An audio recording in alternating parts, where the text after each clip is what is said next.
यह एक लोक कथा है। गांव में अक्सर सुनाई जाती है। किसी गांव में एक गरीब किसान था। घर में उसकी पत्नी और 2 भी लोग थे। उनके दिन गरीबी में गुजर रहे थे। किसान के पास कुल जमा 1 गाय और 2 बोरी अनाज ही थी। पति पत्नी दोनों ही दिन रात अपने भाग्य को कोसते रहे। भगवान से शिकायत करते कि उन्हें इतना गरीब क्यों बनाया। इसी तरह यह दोनों दिन गुजर रहे थे। एक दिन गाँव में एक साधु आया। वो गाँव भर भिक्षा मांगता हुआ उस किसान के घर भी पहुंच। जैसा ही साधु ने किसान के घर आवाज़ लगाई, उसकी पत्नी और उसने अपने भाग्य को कोसना शुरू कर दिया। तुम्हें हम क्या दाम दे महाराजा, हमारा तो खुद का जीवन भिखारियों सा ही गुजर रहा है।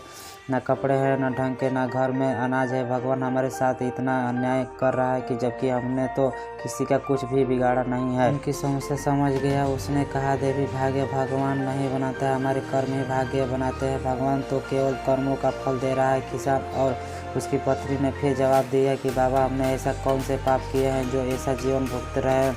हमने तो कोई भी पाप नहीं किया, लेकिन कभी भी घर में 1 गाय और 2 बोरी अनाज से ज़्यादा कुछ रहता ही नहीं। साधु ने कहा, अगर तुम ज़्यादा धन चाहते हो तो मैं एक उपाय सुझाता हूँ। अगर तुम मेरा कहना मानोगे तो ज़रूर तुम्हारे पास भी बहुत धन और संपत्ति होगी।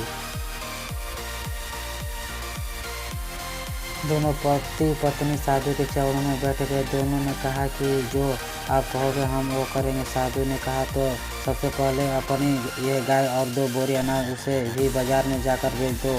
पति पत्नी दोनों समझ गए कि महाराजा, अगर यह भी बेच दिया तो हमारे पास तो कुछ बचेगा ही नहीं, हम तो और कंगाल हो जाएंगे। दोनों ने जवाब दिया।